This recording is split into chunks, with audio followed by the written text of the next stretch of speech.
ভালো যদি বাঁচতে হয় একজনকে ভালোবাসো, 10 জনের ভালোবাসা এটা ভালোবাসা বলে। হ্যাঁ, ভালো একজনকে বাঁচতে হয়, সেটা মুরারি গুপ্ত শিখিয়েছে। তা এই নিমাই তো ছোটবেলা থেকে বাবা একেবারে নাস্তিক, মানে বৈষ্ণবদের সহ্যই করতে পারতো না।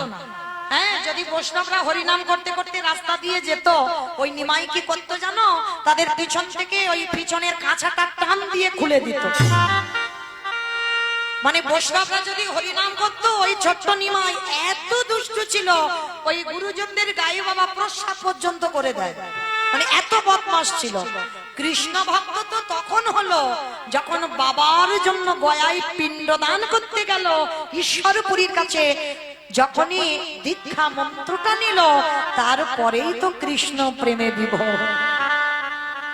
যখন গয়া থেকে ফিরে এলো নবদ্বীপে, সে নিমাই আর সে নিমাই নয়, একেবারে অন্য ধরনের নিমাই, সর্বদা কৃষ্ণ নামে কাঁদে দীক্ষা নেবার পর আর গয়া থেকে ফিরবার পর। তার আগে নয়, তার আগে আমার নিমাই মুরারি গুপ্তকে একদিন প্রশ্ন করেছিল, মুরারি, আচ্ছা সবাই তো আমাকে সম্মান করে, তুমি করো না কেন?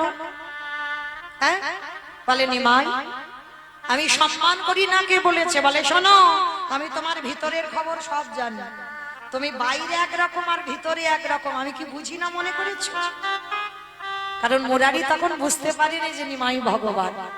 যেই না বলেছে বাইরে একরকম আর ভিতরে একরকম, কারণ বাইরে হরিনাম করতো ঠিক মুরারি, কিন্তু ভিতরে তো আমার রামচন্দ্রের সেবক, রাম ছাড়া কিছু জানতো না। ওই জন্য যেই না নিমাই বলেছে তুমি বাইরে এক আর ভিতরে এক, সঙ্গে সঙ্গে মুরারির মনটা কেঁপে উঠেছে। এ ছেলে জানলো কি করে? আমি ভিতরে যে কাকে সেবা করি সেটা আমি ছাড়া তো কেউ জানে না, এ ব্যাটা জানলো কি করে? তাহলে তো একদিন জানতেই হয়। এ কি করে জানলো আমার খোলের খবর? জানতে হয়। যখন বাবা গয়া থেকে ফিরে এসে উন্মাদ হলো, তখন তো বুঝতে পেরেছিল নিমাই হলো কৃষ্ণ। আজকে সবাই নিমাইকে ভগবান রূপে প্রণাম করে, কিন্তু মুরারি গুপ্ত কোনোদিন করে না। 20 বছরের বড় বলে নয়, যেমন অদ্বৈত আচার্য তো 52 বছরের বড়, তবু প্রণাম করে নিমাইকে। কেন? নিমাই ভগবান, বিশ্বের স্রষ্টা মালিক, সবাই নবদ্বীপে প্রণাম করে, কিন্তু মুরারি গুপ্ত একদিনের জন্য প্রণাম করে। একদিন আমার নিমাই প্রশ্ন করেছিল, মুরারি সবাই প্রণাম করে, তুমি তো কোনোদিন আমাকে প্রণাম করো না। মুরারি করো জোর করে বলল, হে দয়াময়, একান্ত যদি আমার প্রণাম তুমি গ্রহণ করতে চাও, তাহলে ওই রূপে দাঁড়ালে হবে না, তুমি একবার রাম হয়ে দাঁড়াও দেখি। তাই গৌর হরিব ওই রূপে রাম হয়ে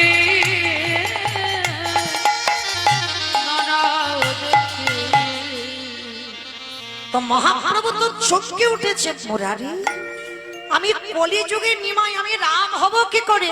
ঠিক আছে, হবে না তো তাহলে আমার প্রণাম তুমি পাবে না। দয়াময়,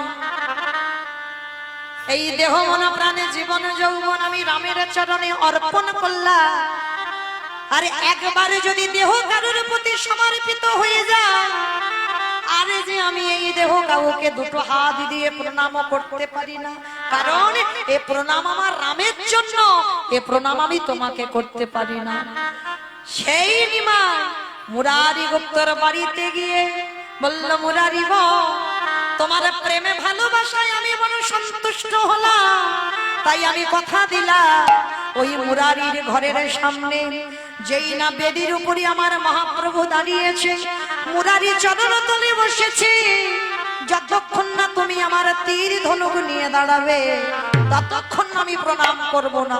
এইবার ভক্ত বাৎসল্য ভগবান ভক্তের ওই আত্মনাদ সইতে না পেরে ওই মুরারি গুপ্তের দরজার সামনে আমার ভগবান তেমন ভাবে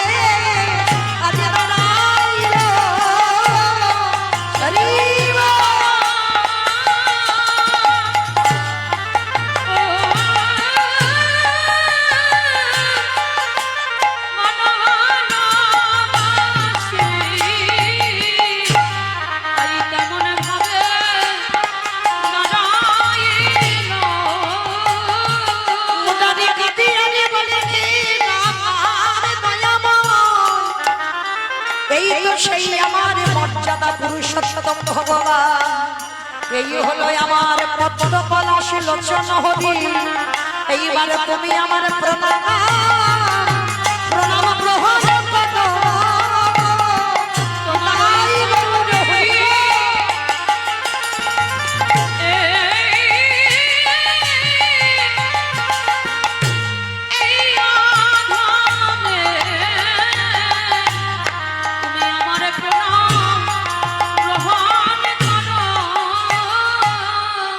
যাদের আগলে বসে রইলে, যাদের জন্য তুমি কৃষ্ণ ভজন সাধন করতে পারছো না, যাদের জন্য 24 ঘন্টার মধ্যে একবারও কৃষ্ণ বলে হা কৃষ্ণ প্রাণ কৃষ্ণ বলে কাঁদছো না, কেউ তোমার সাথে যাবে না। এই যে আজকের বসে আছো, কালকে যে আমরা থাকবো এই গ্যারান্টিটা বাবা কারোর জীবনে নেই। এই যে আজকের আমি গাইছি, কালকে যে আমি আমার ছেলেটার কাছে আমি বাড়িতে যাব, এই গ্যারান্টিটা আমি দিতে পারবো না।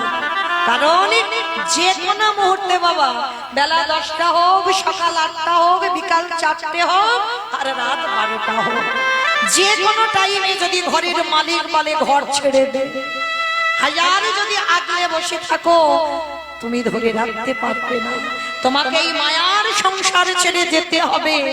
তাহলে যাদের জন্য তুমি কৃষ্ণ ভজন ভুলে যাচ্ছ, সারাদিন শুধু সংসারে খেটে যাচ্ছ, কৃষ্ণ নাম করতে পারছো না, কেউ কি তোমার সাথে গেল?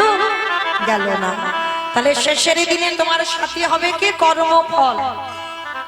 কতদিনে সাধু সঙ্গ করলে, কতদিনে ভক্ত চরণে আশ্রয় করলে, কতদিনে তুমি গুরু চরণে আশ্রয় করেছো, কতদিন যাবত তুমি একাদশীর উপবাস করছো, এই ভালো ভালো সুকর্মগুলো তোমার সাথে যাবে।